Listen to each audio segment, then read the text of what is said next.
Welcome to Epic Learning's Heartbeat with the World, Volume 47, and it's Karl and the sickies. Yeah. Hi. Hey. Thanks for making it, team. I know you've both been feeling a bit under the weather this week, so don't worry. I'll try and be all the energy, but I just need some support to get our Heartbeat with the World out.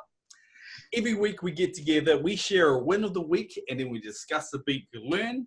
And every week I pick on someone. So I'm going to pick on you, Karl. Karl, you never go first. Okay. So, Karl, what was your win of the week? My win of the week was I just came back from the 2019 Organizational Learning Symposium in Auckland, and I had a great time. 2 days of speakers talking about organizational learning. It's what I did for my formative years in design and learning and training. And so it was really great just to see what's happening in the industry in New Zealand, hearing some new people, meeting new things. I feel it's tough to get one win from that. But I'm going to say that the win is my chance to reflect today about 2 days worth of stuff. I'm inspired. There's a whole lot of things bouncing through my brain. This morning I got up, I had to write all the ideas that came out of my brain as I got in. So I spent 40 minutes writing all these notes. So I'm going to convert them into actual videos this afternoon. So for some ideas. So I'm super pumped and I'm super excited. So it's a big win. Maybe I should have milked this for a couple of weeks of win. That's all right. Did you download tomorrow when you got home? Moira's seen me get back from conferences. She kind of already had Netflix loaded up and already had it playing. So I'm like, yeah, babe. Yeah, babe. She's like, turns up the TV. Yeah, so I'll get it later on. Yes, so super excited. Awesome. Well, it's just like our TEDx experience, right? There's always that kind of the buzz with that. So we need to get another team conference. We're going to get a team conference together next time. Okay, Scott, what was your win for this week? So my win is being upright. My shortened week, yeah. It's being upright pretty much. This bug has really kicked me. So, but when I was upright and I was here, I managed to knock out the interactions that had been sitting over my head, which was good. And I managed to learn a bit more about infographics. So not really my strong point because I think they look, well, when I make them, they look a bit messy because they look really cluttered and stuff like that. And so I was learning on ways on how to make them not cluttered, like make them look so that the information was flowy, you know, it followed along the path, that kind of thing. So I think I nailed it other than some arrows. But other than that, I think we're good. Scott, from the conference, everyone was talking about like they're dealing with feedback and kind of processing it and always thinking it was positive. One thing though, there's some people that could get some more tips from you at the symposium. There's clutter. Oh yeah. Thing. There was a couple of times I was writing to Nat going, oh, that could have been in 4 slides, not 1. So I guess there's some people learning out there, right? Yeah. Becca, what was your win for the week? Well, my win is that I've leveled up in Rise Articulate. Yeah. Like your hair go gold or something, yeah. Yeah. Last night I was just working on some e-learning modules, and I've really just been pumping out these modules, and I haven't had a lot of space for sort of using my imagination actually coming up with something new. So I was looking at the storyboard and something just clicked in my brain, and I thought this is going to make a cool interaction, and I don't know, it all came together, and I built this interaction I've not done before, and it looked pretty cool, and I'm really stoked. I think saying leveled up sounds like exactly what that is. Yeah. You're doing it longer, your muscle memory is going, I can see this information and I can assemble it this way. Yeah, that's what I've been missing. Like that's part of the process of getting to this point, is I haven't easily been able to do that. And whereas now I'm like, it's like opened up, and now I'm like, I want to go through everything I've done and change it to make it way cooler. Yeah. I know the feeling. It's when you start singing the language of the tool that you're using, and you see a piece of information, your brain goes, ooh, I can do that. I can do it this way.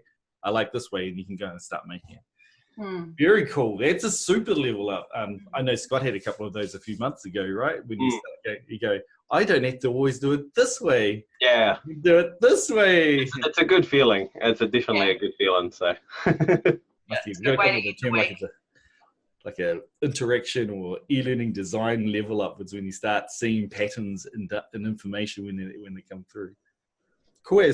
So before we started this this episode, we were talking about what should the big learn for this week be, and though I'm feeling a bit kind of healthy shamed because everyone else in the team is sick, we thought we'd talk a little bit about how to keep yourself, your mental game right, how to get through a tough week when you're feeling sick, but we got some outcomes to get out as a team.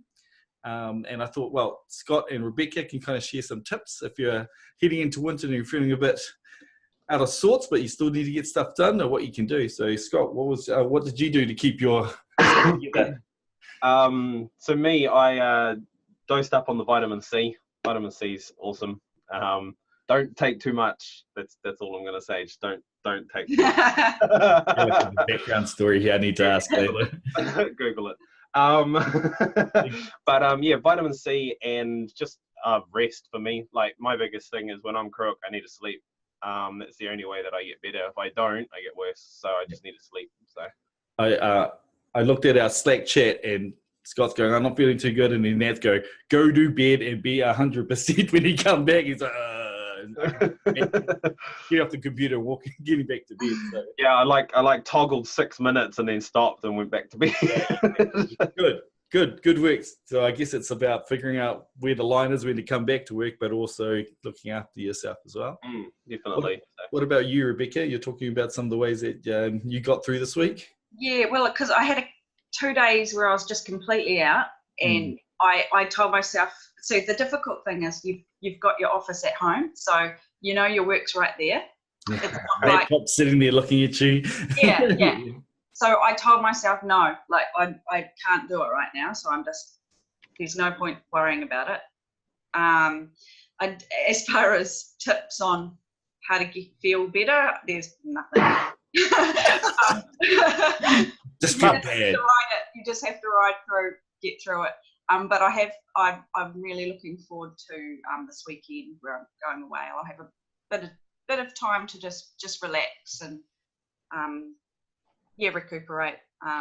Yeah. So did it help knowing that the weekend's coming up with some bit of alone time? Yeah, it did. It did. I knew there was a light at the end of the tunnel. I knew that being a tummy bug, that it's finite. You're not going to be sick. Yeah. So we're good now. We're good. For me, I try to avoid children. I guess that's one of the benefits of not having kids. It's just keep away. And I work from home now, and I used to work at a call center, so I don't get sick anymore. Basically, maybe a dodgy food bug. I think is the last thing that took me out. But I'm like, there is benefits, and I hope I don't catch the cat flu because I think that's the only thing. But I guess maybe I shouldn't take it for granted because I do get kind of sick every time I visit Auckland actually. But thanks for the tips, guys. And I'm going to let you guys go back and relax and keep your mental game right. And virtual bugs to ourselves. yeah, and not transmit it out to the world through digital form. Thanks for everyone. As usual, pop us a message if you want to join us. And see ya. Bye. See ya. See ya.